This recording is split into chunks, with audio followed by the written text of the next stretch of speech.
I'm sorry, I looked at David like that's your job. It's not necessarily your job. I'm just now standing here. It was ours, wasn't it? No, it's no one person's job. Oh. It's everyone's job. We are one world. I also left my orange juice back there. That wasn't a hint. I'm sorry. That sounded rude. Wow, day 3. How are you guys doing? How are you guys doing? Yeah! Good day. Good day. Yeah. Loads of coffee. There goes the boys. Caffeine. So welcome. I know there's a lot of places you could be at 10:30 in the morning, but thank you for joining us here. This is the World of Thedas panel, Dragon Age Inquisition. We are all excited to have you here. We're excited to be here at PAX East. This is our 3rd year having the BioWare base. And yeah, we love coming here. PAX is one of our favorite shows. PAX East is one of my favorite shows. It's Boston, beautiful. Yeah, let's talk some Dragon Age. I'm going to let our beautiful panelists come up here, and why don't you introduce yourself, tell us who you are, what you do at BioWare, and why don't you tell me what you would sport IRL if you were to wear some Dragon Age armor around. You know, maybe at a convention, maybe just out to coffee, maybe just, I don't know, just hanging out with your friends, maybe hanging out with our lovely audience here. Go.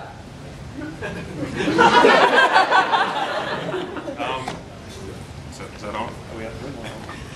I'll probably go for Iron Bull's heavy armor myself. I don't think anyone's seen it yet, but when you do, you know why. It's fucking amazing.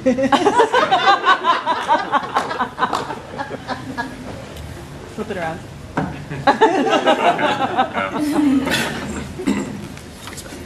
This is gonna be a tough one because same for me. Like, this the armor we've got in the new game, which sadly nobody's seen yet.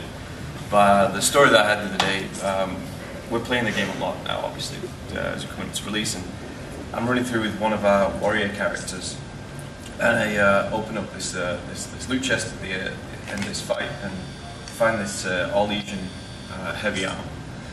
And let's see what this looks like, and it just completely changed the look of the character. This is a full-on plate, feathered, gold. And I'm just like, this is awesome. I need to find another enemy to come and hit me now. Yeah. I'd probably go with like Varric's Duster. Just throw it on there and walk around. Go for coffee. Oh yeah, okay, so yeah, we were talking about this backstage and there was definitely some suggestions of Varric's chest hair, so why not? Unfortunately, I'm already the proud owner of Varric's chest hair. So I think I'm going to go with any and every mage hat ever created. Simultaneously? Absolutely. Just layer them. I'm a practical man, and I live in Edmonton, which is very cold, so I think Solus's long johns. +3. +3. +3 to cozy. And for those of us in the back of the room who can't read your name cards, did you guys say who you are and what you do? I sure got that part. Mike, what do you do? I'm Mike Laidlaw. I am such creative. So Laidlaw. So dope. Wow. I'm the creative director for Dragon Age. I like to vandalize name cards. It was a joke yesterday, and I figure, hey, why not? It's the end of the show.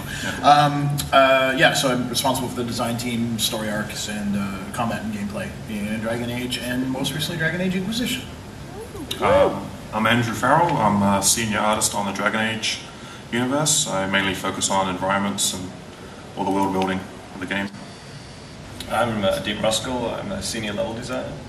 I work daily with Andrew on the level design. That's the combats, the stories, the conversations, and yeah, bringing all the content together. I'm Jason Barlow. I'm the development manager for the Dragon Age Inquisition combat team, and I mostly focus on waving my arms and making incredulous facial expressions while I rant about schedules.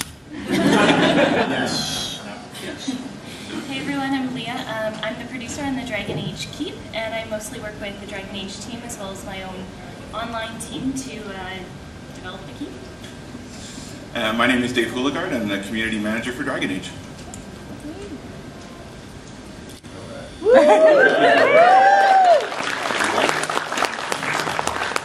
Thank you.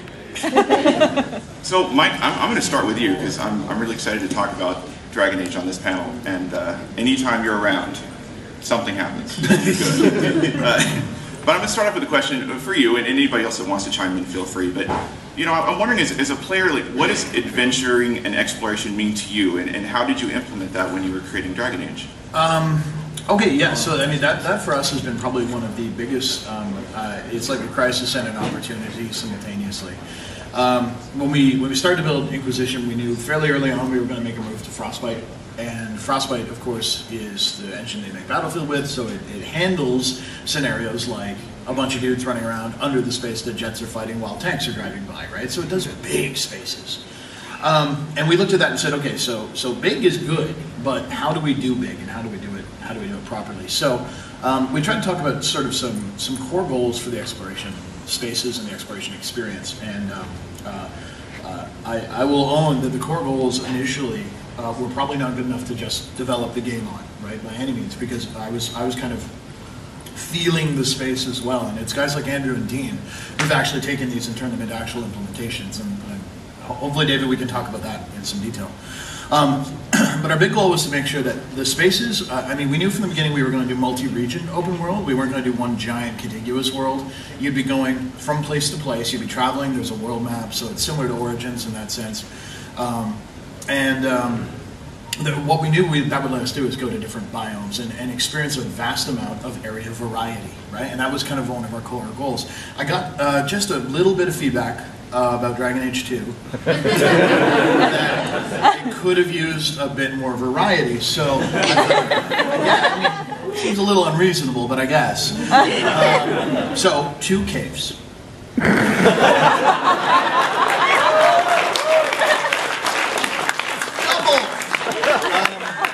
you go, David. That's what was going to happen. But no, so of course we wanted to do that, so goal 1, area variety. So you're going to be going to snowy mountaintops. Well, Christ, you can watch this thing; it'll show up. Hopefully you've watched it already. So you can go to all kinds of cool places, right? And then job 2, make the places significant. Right, so this is a question that I depending on mood, may have said why, and may have said why the fuck, because you get stressed. Why is the Inquisitor here? Like you're in charge of an organization, you're the big boss man or boss woman or boss canary or boss canary lady. Exhaustive list. Why are you here? So we actually established some core gameplay tenets, some things only the Inquisitor can do, including dealing with these rifts that are opening up all around the world. And of course, these are a huge problem because they're spitting demons out. That's one reason you're there. There's bad guys, and you're going up against a conspiracy. It's fairly entrenched. They've become more obvious. Your troops are uprooting stuff, finding out what's going on. That's a reason to be there. Sometimes there's just a huge opportunity to gain kind of prestige and power and earn the respect of people. Like maybe you want to go dragon hunting, right? That's a reason to be there. So we want to make sure they all had a reason, they all had kind of a purpose, and then a strong theme to back that up. So we kind of ran every level through. So why is Inquisitor here? What do I feel like I've accomplished when I'm done? And what are we doing? And then the third thing, of course, was to rediscover discovery? Yeah, let's call it that. So early mandates included things like, I want caves in this game no one tells me to go to. I want a dungeon I'm never given a quest about. I want to see something over there that intrigues me. And this is the thing Andrew's so good at, right? And then Dean goes, right. Is that they'll be like, well, that appears to be a giant hand in the middle of a desert. Maybe it's just a rock formation. I don't know. Dungeon, awesome. Kick ass, right? And it's that kind of thing that brings real discovery. And the nice thing is, if we've done our job, and you'll tell us in 6 months, probably on a forum somewhere, what's going to happen is you'll have a chunk of game that is story heavy. Tons of heavy choices and consequential things you're doing and lots of characters you've met and maybe romance and all that stuff. And that's kind of your shared experience. But in the Explorer experiences, there's stuff you found that no one else did. Or at least no one in your social circle, right? I mean, the internet finds everything. Except for the Black Whirlwind Easter egg, apparently. so that's cool. But that you're like, oh no, I went over and did this, and that we've given you a system by which you can feel like you can progress the game without always having to do everything everyone else did, which I think is something that makes the game more unique and more yours. So those were kind of our big goals: discovery, variety, and of course purpose. Well, and actually moving on to Andrew and Dean, because I really had a chance to see the Exalted Plains last week. We took a really good look at that. And just the vast open areas were just so much more than I thought. I was like, wow, they are not messing around. So I want to talk to you guys a little bit about what your process is like when you're creating something that expansive. Like, how do you even start? Well, I mean, Mike touched on pretty much most of what we sort of start with is the idea about using your Inquisition, having opportunities to see them in action. You do make choices. You still make quite a few choices in the wildernesses where you go, where you set up your camps. We do a lot more just with smaller camps. We do like war camps. You do a lot more with building out areas and opening up areas of the world as well with your Inquisition and your forces, and really kind of pushing the idea that your party is the vanguard going through and opening up these areas so your troops can come in and help you. So we try to do as much of the changing the world as much as possible through the power of Frostbite, using layers and setting up all the systems. So come across some ruined towers, and then you get the chance to use your troops to fix all the towers up, and then you get access to extra areas through that as well. Yeah, the design process we take it differs as we change in like the biome and the environments. Like we are multi-regions, so each of these regions, they bring their own challenges and their own sort of rules that we have to go by. This is the discovery that we've learned as we've gone through this process. One of the sand desert-based levels that we have, we hit that like almost from the get-go. And we thought, we've cracked it. We've got the code now we need to do. We can translate this information, the way that these sand dunes work, the way that they reveal and uncover new content as you're passing through them, is just that great feeling of discovery as the player. And we tried to take those lessons onto the next level we worked on, which was more of it was the Exalted Plains actually. So it's more. Oh, that sounds good. So we tried to take those rules forward. And it didn't work. Oh, no, there we go. That's him. Yeah. Timing. So we tried to set those rules forward, and they just did not work. The rules that we found that works on the sand dunes, these great moments like the hand in the distance, though you could pick out those points as a player and they would guide you to those places. But then when you get a level like this, which is a lot more noise in that space, there's trees, there's mountains, there's a deep fog, that rule didn't work. So we've had to discover and create these new rule sets as we've come across these new spaces. And that's been a fantastic challenge for us to go through. It keeps things fresh for us to work on. And challenges are always interesting because there's new discovery when you go through. And they are hard to crack. It's always nice to discover something that you can just repeat, process over and over again and produce more stuff. But I think ultimately that becomes stale for everyone, including the players. So I think that these challenges have been good because the variety that comes with this game feels so much fresh when you go to these different environments. Yeah, I think one thing with every level, they kind of have their own little theme, not even theme, but kind of gameplay mechanics with them, just the way the terrain works. One example was the rolling dunes and the desert ruins. And then we have another level which is on the coastline with like really steep hills, so the way you approach that space is quite different. Something like the desert ruins area, to help the player navigate the space, we learnt quite early on is that anything that was sort of man-made, people were drawn towards a lot more and expected things to be there. For the first sort of phase of that level, everything was sort of evenly spread out. There was sometimes when you go to these man-made spaces there wasn't anything. Sometimes you'd find something behind a rock. And people kind of, they thought, well, why do I go to these man-made spaces and there's nothing there? I always want something to be at least there. So that's something we sort of changed over time to make sure that you had at least a little bit of guidance on knowing that when you do achieve a goal of getting to a place that you do get rewarded every time. Yeah. There's a really interesting bit of data tracking we do, and you know some of the teams like Leah's teams helped out with some of the backbone in this. It's all done internally, so you know no worries on your game. But when our QA testers are playing, we have a whole system by which they can literally press one key and it creates a bug, right? So there's an issue with the game, something's wrong, and the bug will capture like here's exactly what session you were playing, here's where you were located, here's what build you're on. So it fills in all this information for us that someone can then use to regress the bug, to go back to find out where it went wrong, and so on.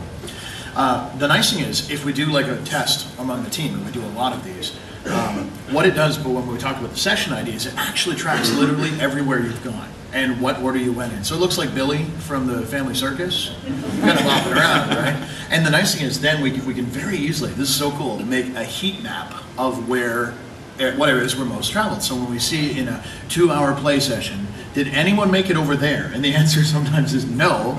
And we have to ask ourselves whether that's good because the level's awesome and huge and they got distracted by all that stuff over there, or whether we didn't use enough landmarking, visual sightline, or in the tools Dean has at his disposal is whether we had quests that occasionally like, oh, I found this known, and put a map marker down, or in some cases there's things like known landmarks, which you can go kind of claim to basically say, you know, the Inquisition was here, yo. And some of those appear on your map ahead of time, right? Or places where you can set new camps or scout it. And those are like, I remember the first time the Fog of War went in on the map. And it was night and day because suddenly you're like zooming the map around and then all of a sudden like, whoop, and there's like an icon. And you've been running around for like an hour and you're down here and there's an icon up there and you're like, well, do excuse, right? And suddenly you start charging off. And this is where we found, one of the things we've learned as a team is that, and we've been kind of almost trying to articulate this, is that when you switch from hunter mode to gatherer mode, that's when the game, that's when you lose yourself in the game. So hunter mode is, I have a quest, or I see an awesome pillar on fire, right? I'm gonna go there, right? Or my quest has got this on my compass, and I'm gonna go there, right? And you head over, sorry, not compass, Thedas. Yeah, we moved away from compass, so there you go. Top down mini map. Anyway, it's awesome. So you head over and you're on your way there. And the moment you stop being on your way there because there's something shiny off to the side, and you become the gatherer, and you're like, oh, what's this? Oh, look, I'm trying to build a new set of armor. Then you've lost yourself. Then you go, whoa, wait, I was going over here. It's in those moments that you forget you're playing a game. And that's the thing that these guys have been building. Really good distractions en route to virtually everything. Yeah, so. Yeah, we really enjoyed sort of making a space. It looks like, okay, I can kind of see everything I can do. Yeah. And then you climb up the mountain and you look over and go, oh, hang on. There's a dragon over there. Way more stuff to do. There's a really big dragon over there. That's a fun one. What's the difference between... Now, Mike, when we were talking earlier backstage, you had an area of the game specifically that you wanted to talk about. So I wanted to see if you could set it up for us, and then I'd like to hear Andrew and Dean talk about their involvement in that area. Sure, and actually this one's good because the combat team's really heavily involved as well. It's an area that will avoid any spoilers. We're going to call it the Highlands because it's up high. Yeah. Dark town. So in the Highlands, it's very cool because it's using kind of that snowy kind of palette, right? And it's this, oh God, it's brutal. It's so good. I remember when you guys flipped it to snow, you're like, we're gonna try this. I'm like, yep, do that. And in there, you arrive kind of on word that there's something going wrong. Again, I don't want to spoil too much. And you end up facing the Red Templars. So did you guys see PAX, or were you at PAX Prime to see the gameplay reveal? Did you see the video? Yeah. Okay, some of you saw the video. Okay, if you haven't seen the video, you probably should. It's pretty cool. You get to see Mark and I recover from 10 minutes of technical issues because the dudes running the show had unplugged our video cables. Thanks, guys. That was awesome of you. Well, we didn't want to trip on them. How about being throttled by them? Anyway. Safety first.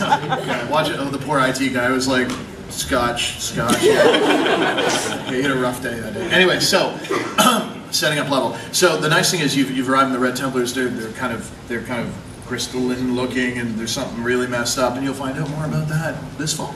But they've got like kind of a base of operations here, and one of the things you can do in Inquisition is kind of, in addition to claiming camps, you can also claim fortresses, and that's the thing is this level thematically is about kind of pushing these guys back. It's like the front is moving, and Dean and Andrew have done such a cool job of making that kind of come to life. So without spoiling too much. Well, without spoiling too much, yeah, I was really excited actually when we started working on this area because, as Mike was saying, is that we really wanted the theme of this area was pushing forward through this entrenched enemy that's ready for you, and you're really using a lot of, you know, all your troops and getting all your guys sort of organized, and you're moving through this space. And when you, instead of just taking up a small camp, you're setting up these big war camps. They're building bridges to certain different areas of the level for you to unlock extra areas, and you just keep moving. And every time you move forward, it gets the areas get bigger and bigger. The war camps get larger, and it's visually Fights get tougher. Fights get tougher. Yeah. The land gets more corrupted looking as well because Red Templars will be mucking about there doing stuff, and it all kind of comes to a point where you're at the keep, and you've got to assault the keep. So you're kind of just sort of slowly making your way up the mountain. Yeah, it's fun. Yeah, this interesting. This level was different again, like from what we tackled before, because we really wanted to put the player in a space where the enemy owned this space completely. Yeah. But you have to take it back. You know, this is like one of the key enemies in the game, and this is the base of operations where they're being supplied from. So if you can take this back, this is a big win for the Inquisition. So this, for us, was a way of. It was almost like designing a very. I hate to say linear level, but you got such focus. Their base of operations is way back there, the camps all the way in front, and you've got to push them through and get back. So the core focus at level was very direct. We wanted the players to feel like there's less of an opportunity to go and roam around here because the enemy is so strongly present. You've got to focus on this task and then open up those opportunities afterwards. Once you beat that forward and push your camp back, you then give yourself a space to go and roam around more freely about that.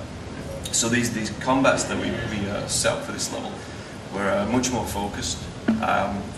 To show you the flip side, like we have a lot of systems in how we build these levels, because the scripted nature of games, if you're placing down every single enemy and every single opportunity, then the world doesn't feel very alive.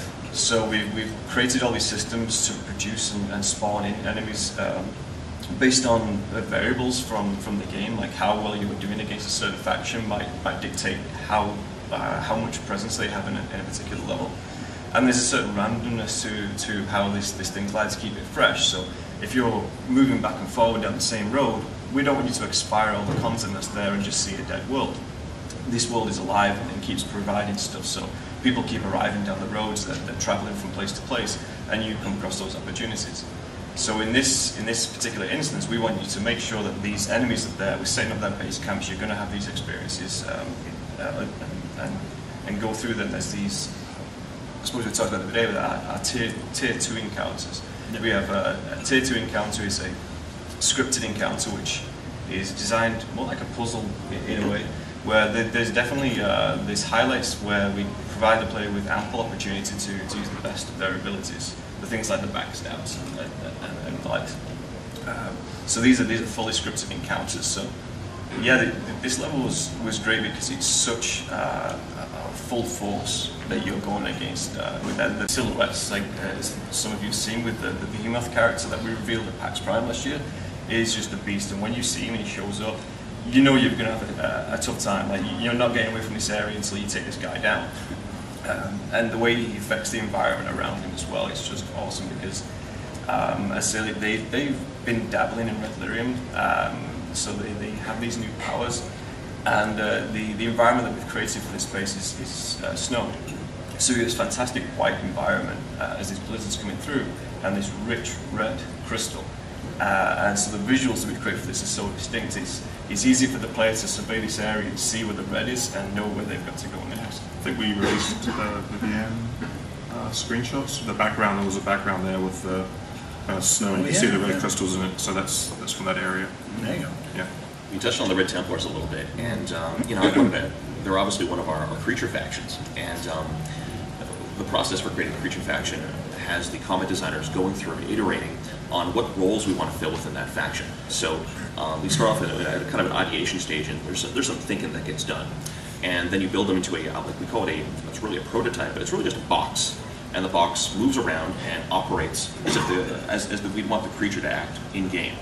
And from there, we actually build the creature out and start building up the faction. So I don't want to spoil, and again, Dean was mentioning the behemoth here. So in comments with, say, the behemoth, he's big, he's got some very specific abilities that can alter the landscape a little bit, but you're going to have to make some decisions, some tactical decisions on how you tackle combats with the behemoth. So he may be accompanied by archers in a tier 2 encounter, and you either take fire from the archers while you focus on the behemoth, or maybe take advantage of some environmental opportunities for you there. Maybe there's something you can hide behind, maybe there's some other way to tackle those guys. So there's going to be there was definitely some thought put into this construction of the factions and how they're actually used in these encounters that are being placed in game. Simultaneously, we've also done a lot of work on the player palette of abilities, and I think we've got what I think is unquestionably our widest array of abilities, and we've put, I would say, a lot of emphasis on the more tactical ones, right? So, you know, backstabbing, cool, positional, awesome, that's good, but, you know, the addition, we've already shown it, of walls, being able to throw down a wall of fire or a wall of ice, you know, and a wall of ice, like, if you put it in front of archers, they're done, like, they have to move out of their, like, maybe high strong point, or they can't fire for a good, I don't know, however long it's up, and that probably depends on whether or not you've upgraded it. Simultaneously, we've done a lot of work on traps, a lot of work on stealth, a lot of work on essentially abilities that let you prepare for the battle. And I remember watching a buddy throw down a glyph, like an ice glyph, that would freeze a guy in place, right? So it's basically a trap, but it's a mage-created trap. And then he used his warrior to kind of throw that massive hook and then haul the guy through it, right? So even though the guy wouldn't have moved normally, he just got ripped right through it. So not only was he stuck, he was stuck in the open. So there was no cover, no line of fire, because our physics systems means if it hits like something there that's in front of them, like with your arrows and stuff, they stop. So they don't actually take the damage. So you pull an archer right into the open, freeze him in place, he's gone, right? And that's the kind of thing we've been looking to try and play up, is to give you the opportunities to, as you approach these encounters, and like Dean said, like a puzzle, you evaluate them and go, okay, I think I can see a way, using my current party and my current abilities, because of course those are choices all throughout, to tackle this one. And then our goal is always the next one provide something new and interesting, like, oh geez, that guy has an enormous shield and does not care of my hook. Yeah, I mean, the way we've built this open world, you can come from them from a lot of different angles, come from different height elevations, so there's multiple different ways you can encounter these areas. One other thing that's very cool about this particular level, which you know, it's funny talking about it in the abstract, but we're going to, so A, here's the best part. You may have gone somewhere else entirely, right? So in traditional DA games, everybody's gone here. It's possible to have done something entirely different, not gone to this level at all, and still progressed through the game, right? So this is neat, because it's opened up a lot more optional content. But if you do go here, we also have looked at some of these zones and said, okay, how can we reward players who are really into the DA franchise? And Leah, get ready, this one's coming for you. Because the thing is, my general strategy with the way we build things outside of the DA franchise is they should all matter, right? So here's our comics, here's our books, here's so on. And I'm not telling you how, but if you happen to have read The Masked Empire, there's a major character from The Masked Empire that appears in this level. So it's nicely interconnected, and the character makes total sense even if you haven't read The Masked Empire, but he makes so much more sense if you have.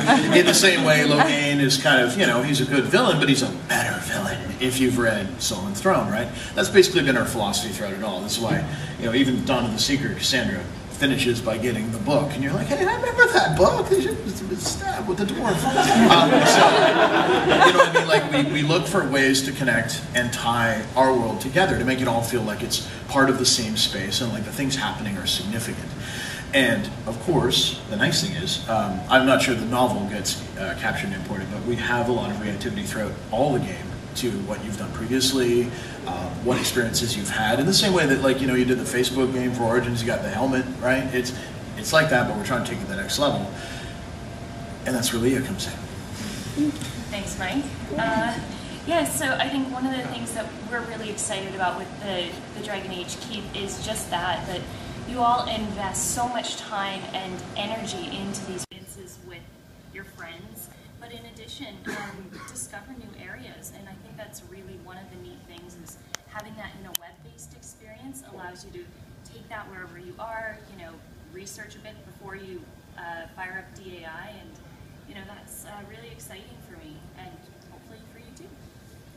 You can show other people how you've set up your keep, can't you? I probably shouldn't reveal too much, but okay. Yes. Yes. Well, you said shape and share. Shape and share, yeah. Share is in there, so yes, you can definitely do that. Absolutely. It's going to be really cool. We've gotten some good feedback from some folks in a very limited alpha, and we're definitely trying to not make it just a long list of radio buttons. Alistair, Alistair, Alistair, Schmooples. Yeah, we're aiming a titch higher than that. They're going to be drop downs. Kidding. Anyway, no, they're doing some pretty fantastic stuff. But yeah, trying to keep it together and trying to make sure that your data is brought forward and that there is that level of reactivity, even out in the wilds. That's the part that's cool, because I mean there's certainly a lot of it in the core story too, but out in the wilderness. If we have an opportunity to put a statue honoring the Grey Warden and change the inscription based on you, hey, let's do it. It definitely gives us more confidence to build this stuff, because we know moving forward we don't have to have had everybody play Origin, everyone play DA2. They can just go to this keep and set the game up as they wish. And I think it gives you opportunities as a player to set it up in many different ways. Is Alistair king? Is Alistair bomb? Is Alistair dead? You can test all those out and then set off the Inquisition. So when we look back at the stats of the previous games, when like 0.2% of people did this thing, you kind of think, do we need to react to that? For those few people. Now that says, yeah, more chances of doing so, because there's more opportunity for players to see that content. Certainly, with the thing with the Masked Empire, that was a great conversation with Patrick. Like, we were building this level, and we were focusing, because it's set around the Dales area, and the Masked Empire is focusing on that. We really need to be familiar with that content as Patrick was writing it. And we sat down, it wasn't too long ago, it was only maybe a month or two, to look for an opportunity, and Patrick was like, I've got this character here, maybe if we can find a space for him, it'd be kind of cool for those people that have read the book. And we're like, okay, let's go and figure this one out. We sat down with Cheryl, who's the writer on this level, and said, okay, we've got this opportunity here, what can we do with it? And it just came together so quickly, and once she wrote the conversations, we got it in the level probably within a day, and sat down and was like, this works. For sure, this works. And even definitely for people that have not read the book, it's still great. It just gives us a great opportunity. Really great book. Yeah, because this character is already formed, he already has a personality, he already has things going on, so yeah, it was just, it helped us so much to produce this, and yeah, I'm really excited about this. This is a great moment for people that read the book. Well, my favorite part as well is, you sneaky buggers. I had no idea this was happening. They were just like, hey, the level's ready for review, and I'm walking along, and I'm like, whoa. Oh, yeah. I see what you did there. No, that was definitely one of the reviews. Remember that? I was just like, yes. We took the level down to the theatre to show Mike. We go through a review process of going through the conversations, so you can vet the conversations, give us thumbs up, give any feedback. So we sit down there in the theatre, we got the game playing, and I pretty much just sat there and watched Mike waiting for his reaction on this, because we just knew that this was right. This is where Mike wants us to see this stuff come in.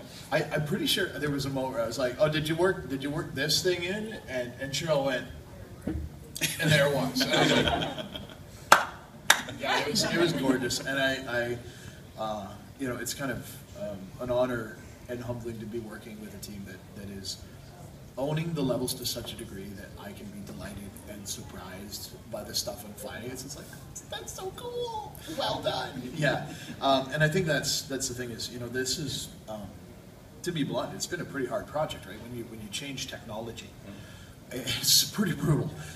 You have to rethink stuff from the ground up. You don't have save games for the first year. Inventory. let's build that, right? Like Third-person camera. Third-person camera, Yeah. conversations, cutscenes that are not from first-person perspective. Yeah, like we had to do so much for this game, but I feel like especially in this last year, and you know, it's at the point where there are so many level designers, so many level artists that it's starting to feed on itself and build that momentum where it's like, okay, we know more and more. The combat team is like, hey, check this thing out we just made, and what there comes a point in every project, and we basically, I would say we hit it probably just about a month ago, where people can crest the ridge, you know, and go, oh, okay, cool, I've mostly got my stuff together and I'm kind of just going to make it better from here. And then someone comes along and goes, anyone got a use for this enormous thing here? And you go, yeah. Yeah, or like someone comes in from art outsourcing and you're like, yeah, look, it's a really fancy intricate Orlesian clock, and suddenly it's like, now, hold on, let's swap that in, and now that is a much cooler puzzle, right? That kind of stuff. So I just love seeing that happen, and when it takes on a life of its own, it is, in my role, it is the most gratifying thing, because it means you can discover the game, even though it's yours, right? So I definitely felt that transition come over that Mike mentioned. That like we spent a long time with pre-production. This is just our first testing this new engine, seeing what it can do. As I said, we had no systems. Everything was hacked in by the level designers. So conversations and things like that just didn't exist. We didn't have the technology, so we were building without these core tools. So we're never seeing the full picture. And we were trying to figure out how to do this all from a technical point of view as well. How do we fit all this content in memory? How do we track all this information? And when you get stuck into that zone, you're thinking with a technical mindset. And that went on for a long time. We deleted and started again, tried different things out. We took them to a point and it was just like, it's just not going to go any further. We've got to pull back and figure it all out. We have as I said before, we have multiple systems. Some of them are completely unscripted. They're all produced in code, and they can give us opportunities that just happen in the level. We create those in what we call a prefab, which is a single piece of almost like a level in itself. And that can contain creatures, it can contain conversations, props. We can create a full scene and then just drop that straight into a level. And then we have this piece of code in between that can just bring these opportunities to light, depending on the plot stakes of the world. And those things took a long time to happen. We went down the route of trying to create all that ourselves in an individual scripted environment. And we looked at the roadmap and said, this will take us forever to make. This game is too big to go down this route. 2018. Yeah. So we had to dial back. And we went through such a long time going through that process that we were still creating the levels this time. We were still trying to hit our schedule and move forward with the production of this game. But then we've had that switch has been flipped recently, where we've kind of mastered a lot of those challenges. And then we can bob our head up and above and say, let's get some cool stuff into this place now. We've got this core concept that we've built now. What are these extra opportunities? What's the cool stuff that we all want to see in the level across the game? And yeah, it's when these opportunities arise, like we see these new things, and we're so fast at iterating on this now, we can have it in the game within a few hours to see if it works. Yeah, I think everyone's getting really excited to that point where we're playing the game all the way through ourselves now, seeing other people's levels, and that's a really exciting time for us all. Yeah, and actually, I mean, one thing that's notable about this is a bit of a design shift we've had to do on the system side is move to an open economy. In the DAO and DA2 games, you could kill everything and it was done, right? You'd sterilize the world, which I guess for a warden, hey, good job. You know, if we'd done the infinite dungeons of the deep roads, finally, you cleaned it out. But the thing that this allowed us to do is let you set your own goals more.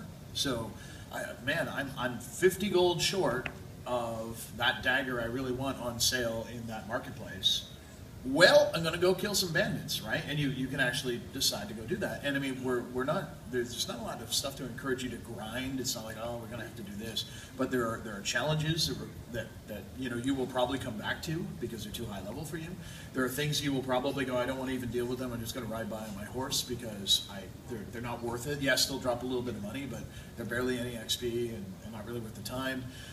You kind of can do that now. So you may find yourself out there scouring for herbs or trying to kill certain guys because you're trying to get information that actually leads to combat benefit against them. There's all kinds of cool systems there like, well, you know, you can go out and kill dudes as long as you want. It's all good by us because we'll throw more at you. And those systems are actually built so that they tune. One thing I know Dean and Brad, another level designer, were working on was like a real-time dynamic curve for wilderness creatures. So if you're out hunting for wolves or something, for pelts or something like that, the population will start to decline, and you have to wait a while before they start showing back up again because you basically hunted the area out. And that's pretty rad. And the nice thing is that's also based on any death. So if the bad guys go poof and one-shot a wolf on you, you're like, ah, because that actually hurts the population. You got to wait for it to come back. So there's some really neat systems for that dynamic content. Yeah, it keeps we wanted to create some systems that keep the player moving around the world and keep the world fresh. So we localize the populations of creatures. If you've got multiple forests in a single level, then you can take down all the creatures in one forest. The other forest is fine. They've not been touched over there. You can go over there and do that. Yeah, the population slowly builds back up because we want to feel like everywhere we say you've made a mark. You don't want to take down all the wolves in this region and feel like you've neutralized it and suddenly for the wolves to all be back there again. It just feels a bit unnatural. So we wanted to go through that process where you can stop, look around, and say, "I've done that." You know, that's real, and I can move away from there. But there's certainly more permanent things that you could do.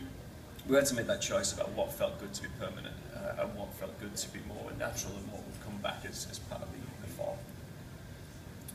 So I have one last question for Mike and Jason, and then I know you guys probably have questions too, so we'll turn the live mic over to you guys. But in watching all these Dragon Age videos that we've released, and we're starting to see some beautiful areas and some creatures and inhabitants of Thedas, but one thing I'm noticing is a shocking absence of big-ass creepy spiders. So I was wondering if you guys would talk to us about big-ass creepy spiders. They're in the caves, so if you don't like spiders... Yes, it's up to you whether or not you go into the cave. If you see some spider webs, yeah. Yeah, actually, yeah, that's you guys are actually selling up ahead, right? You know, you hear some distant chittering, maybe some cobwebs, and they're in your hair. Then you're like, well, maybe I won't go in there. Yeah. Unlike the jump scare, enormous DAT spider. Remember that thing? God, no. It's kind of neat. That said, have you guys ever heard of the phrase "time to crate"? Ever heard of this? So it's kind of a game dev joke, right? It's like essentially, you know, in the same way the Bechdel test is like, do two women talk about something that isn't a man at some point? You've passed the test, right? In this case, it's how long does your game manage to go before you have to break a crate of some sort, right? So Half-Life 1 is about 14 seconds. Actually, I think you maybe push the crystal first, but you know what I mean? Like Diablo, of course, right? It's like literally, welcome to Diablo. Boom! You probably blow a crate up, right? Just by appearing, or how you spawn in Dark Souls. Poof! Out of a crate. I saw someone doing that for fun. Anyway, they'd always drop their summon sign in a crate, just to panic. Long story. Time to crate is kind of an industry joke. Right? There's a website about it as well. Okay, yeah, I didn't just... Yeah. Okay, good. I'm glad I didn't just make that up, because you were suddenly giving me a book. But we like to be bold and push our metrics even further, so we go for time to creepy spider. And, you know, Dragon Age consistently has those, and I am proud to announce the Dragon Age Inquisition has our lowest time to creepy spider ratio we've yet achieved. It might actually happen when you open the box. But no promises. All right, and on that note, let's go ahead and start taking questions from you guys. So if you want to raise your hand, Jessica is coming around with a microphone, and we'd love to hear from you. Gotta say, the creepy spider thing in the box isn't funny because... It's not funny. I can't believe I said that. I apologize. I got to all of you. I got a whirlpool tub thing, and there was a giant like tarantula that crawled out of it once, so it does happen. Hi. Traumatized Jess. I'm so sorry. It did. It could happen, guys. Yeah. I'll stand. I have 3 questions, and they're all really, really related to the open world concept. One of them is, maybe you talked about it already, but is there going to be day and night cycles? The other is, will weather change? Like, is it going to be as soon as you enter this forest, is it always going to start raining? And the other one is, you talked about like enemies coming back. Will sources like elf fruit grow back over time? Okay. Day night will be. I'll do day night. I'm gonna let you guys go. Yep. Dean, I know you love the Alfred, so. Oh yeah. Don't want to rob that from big fan. So day night will be driven more by story. So we're not going with a dynamic cycle. A lot of the places have a very strong mood, very strong atmosphere built around them. Music, everything is very handcrafted, hand scripted. So we'll be driving that more on our end rather than it being kind of a real time. Long term, it's something I'd like to look into, but it's something that for Inquisition we just basically do as a stylistic choice. We have a weather system, so it does change over time. So, you know, we've got blizzards, and then it starts slightly snowing, and then might pick up again. Same with the rain; it might start drizzling, could stop, and then lightning storms come in. Yeah. I think we showed that. Did we show that in some of the videos with the? Yeah, PAX Prime, you could see the weather change over time. Okay. Yeah, so it's kind of an intensity slider, right? We can go from dynamically, actually, even with like based on story stuff or whatever region you name it, we can actually dynamically change it and ramp it up, and it kind of naturally brings in more elements and takes them away as you change the values. Yeah, all the textures. You start seeing water running off rocks and things like that. Yeah, it's sexy. Yeah, it was definitely something we experimented with, but when you're trying to create the sense, presence of like a looming castle at night in a thunderstorm, it looked so good in that opportunity. Then we saw it in daytime, and it didn't have that same appeal. It didn't have that same thing. You're trying to onslaught this castle. So it was definitely a stylistic choice where we are trying to create a story and carry these emotions with story. And the weather was just one of those things that carried that so well. So but Elfruit also carries the story. Elfruit does carry a story. I tapped into this earlier about the way that we spawn this stuff. We place down all these opportunities around the world for where the things appear. We have, I don't even know how many crafting opportunities we have in this game. It's a huge amount of different metals, plants and flowers and all these. Elfruit is definitely there though. And royal Elfruit as well. It's rare. Oh yeah, it's so nice to find. But the way we do this is we place down all these opportunities in the world. We have one guy actually, he's not just dedicated to this, but he is a crafting owner. He spends his time going through every single level and placing down all these individual opportunities. And it just felt good to have them, like, you're coming up and see this rock and there's some vines hanging from this rock, and he's placed those vines there so you can pluck them down. That handcraftedness just really works so well for us. And the way he's done that is he's placed all these opportunities in the world, and then we don't spawn them all. We produce a number of those, and we actually control this, again, like this threshold thing. You go around picking all this stuff, then it's all going to start slowly disappearing. You've got to go elsewhere, and over time it will grow back. So that type of content, we don't want to create that sort of farming mentality as you're running around in a circle just picking this stuff up. It just doesn't feel good in that type of world. These are more of the opportunities that you go out there and seek to do, and other things crop up as you're doing them. So I'm going to go pick up some elfruit. I know there's some in this forest growing over here. As you go over there, there's a bandit set up some camps that you've got to fight through these bandits to deal with that. Or there's a bear there that's just decided to roam around this space, and he's going to cause you problems. Yeah, the bear will. The bear will fuck you up. He is not messing around. Good job, combat team. He's going, and you're like, yeah. Horse. Yeah, it's amazing. We may have to balance some air slightly. I think so. But I do like, you hear that roar, and you're like. All right, next question. Thank you. Do you want me to stand up? Should I stand up? No, we can see you. I'm kind of tall, so. Yeah. One of the things I really like about the Dragon Age games is that middle of the road personality type where, the warden or hawk is very snarky and there's a lot of humor in the game. So I'm kind of wondering, how does humor play into Inquisition? Are there going to be a lot of NPCs that are kind of like the funny NPCs? Or there going to be like dialogue options that are the funny dialogue options? when I first heard Inquisition, I immediately leapt to Monty Python. How does humor play into the game? Good one. So we always start character first, right? So honestly, our characters are one of our strongest elements, and you can't make a character that's just a funny character. You can't, like, you know, it'd be easy to say, oh, that's what HK-47 was, or that's what Varric was, right?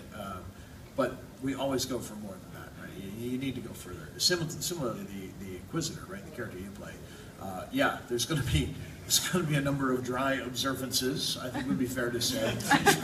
We're not building the Inquisitor to have to be some broody Batman figure unless you want to be, right? Like, you know, right, the old saw is, just be yourself unless you can be Batman. But generally speaking, when we write, we tend to pick some themes, and yes, there's absolutely the guy who's slightly detached or girl who's slightly detached is like, well, that sure fucking happened, didn't it? That is good because in part because we feel that that's a human reaction, especially when it's like, you know, you've been marked somehow, you've got demons pouring out of the world, right? People deal with that kind of thing in different ways. Some people get angry and they're like, we need to fix this, right? Some people are taking the high road and they're like, look, we need to save the people, we need to do stuff, we need to make sure we don't lose ourselves in the conflict, right? Sound like Superman in a degree. And some people go, whoa, I must deflect with humor, right? And because it's a coping mechanism, right? So that's why the Inquisitor and to some degree Hawk, right? I mean, Hawk just rise to power while being punched repeatedly in the face. Hey, Mom, what's right? Like, and one of the ways you sometimes have to deal with that is by not fucking dealing with it, right? Because you can't right now. You don't have the emotional bandwidth. So that's kind of how we approach it. Is there are characters who are dealing with stuff, and they're, you know, maybe they're covering, maybe they're doing that, and at their best, they're a rock you can lift up and find out what's underneath, right? And that's always our approach. So there you go. That said, there was one moment the other day I was playing, and like half the writing team leaned out because I like burst out laughing in the middle of my office. So, which one was it? Because of course the party still talks amongst themselves when you're exploring, right? It's pretty damn good this time. I mean, it's always good, but they're cool. Yeah, I've been really enjoying it. We've put this in the levels over the past few weeks, and just going around there, and I just stop and listen. I flicked a few wrong switches. We try and pace the stories and banter out over the course of the game. We don't want to shoot out that there in the first hour. And we obviously try and stop this when you're doing other things in the world. If there's a combat round, we don't want the parts in this conversation. But yeah, I flipped the switches in the wrong way, and they would not shut up. It was one conversation, and I just like stopped playing. I'm just sitting there going through this whole thing because yeah, it's so many ups and downs, but it's humorous moments. There's a good number in there. It's so good. To date, my favorite ones have been when one member of the party is actually hassling another member of the party because they're dating you. It's awesome. How's that going? Oh. Hi. So you talked about how you can deal with enemies sometimes and just ride past them in the open world. I'm wondering what'll happen on the overworld travel maps, since you can travel from one area to the other. Will there be random encounters of some type? Will you do what you did in Origins, where you had quest-based encounters during traveling, things like that? That actually we're still nailing down right now. Most of our travel, in terms of the experience we have, is when we're developing the game, is pretty much instant jump-ins.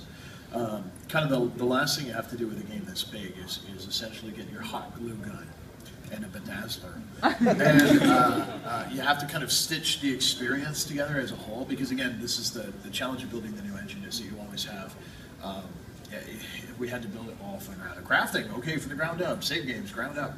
Exploration, world map, right from the ground up. So right now, most of our experience is actually just jumping straight in.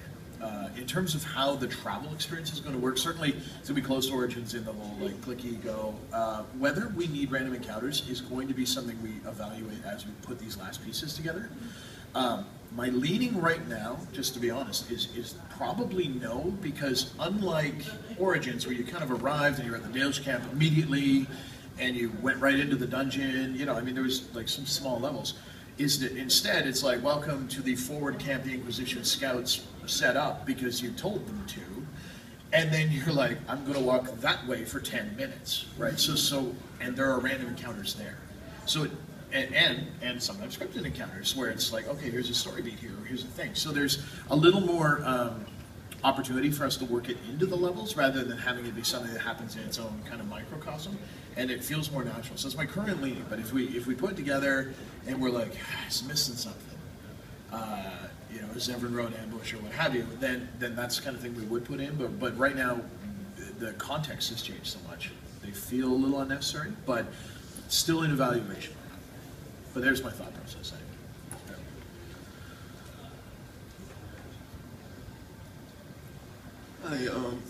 I'm a huge fan of the story. Like, that's one of the things that keeps making me come back to Dragon Age. It's a lot more unique than most RPGs. I just, so I can, for lack of a better word, fangirl out a little bit. You can fanboy out if you want. we're pretty equal opportunity. That's kind of one of our things. So. Fan person, hell, I don't care. Will, just like a confirmation, you don't have to give anything away, but will I be seeing anything from Asunder, the book that David Gator recently wrote? Because that seemed important. There was just a little thing. Like the mage circles and the Templars sundering away from the chair. Yeah. Elements of that will be at least lightly explored. We have actually already announced, I think it was at PAX East last year, that at least one character from Asunder will be appearing in Inquisition. So I guess that's 2 for 2 now. Yeah.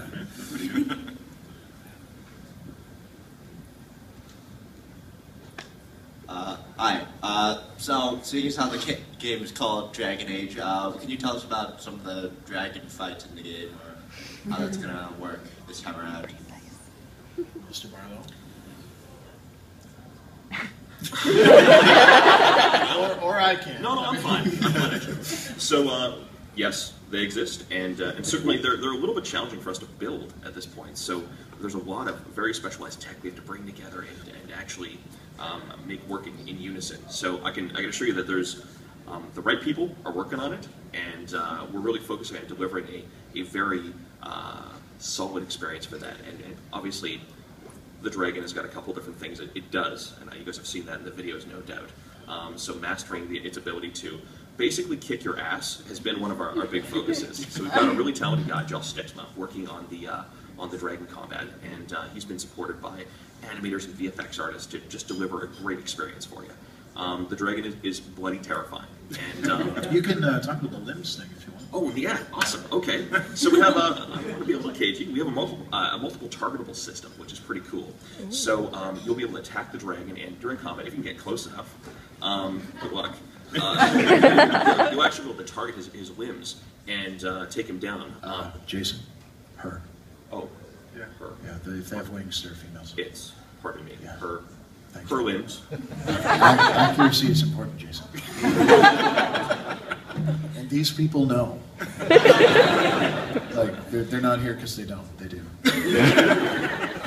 Anyway, so you'll target her limbs and actually cause it to fall down and go into a state where you can tackle it or attack its head or other parts of its body. And with the multiple health states, this gives you opportunities to tackle the fight in a little different fashion and actually have a chance, which is great. They're tough. We've been working on a neat emitter tech as well, which allows you to actually get roasted by the dragon as well as it strafes you. Hey guys, we're doing our best to make them tough for you. Make it balanced. They have dynamic flight patterns as well that you can set up. Dean can talk about that, but basically, so I heard someone describe it as like being a roller coaster designer. Yeah, the dragon. That's what it felt like. Yeah, I remember you saying. I think you mentioned it in one of the previous panels. In previous packs. So we talked about how the dragon encounters that we're going for in this game are more scripted. We didn't want to go down the route of just randomly spawning dragons in the world and just having them fly around. It affects the world too much. These are huge, colossal things that everything should stop and take attention of. So we decided to entirely script these encounters to make sure that we get the best out of the system, to make sure they're paced in the correct way. And certainly we didn't want them just to keep happening, because once these things come into the space, you have to stop what you're doing and take these things down. We didn't want that to happen as you're en route to doing another quest. It's fine to come across a bandit camp and things like that, but a dragon kind of takes you out of the picture for a good while. So the way we've done this is we have obviously airborne, they can fly around.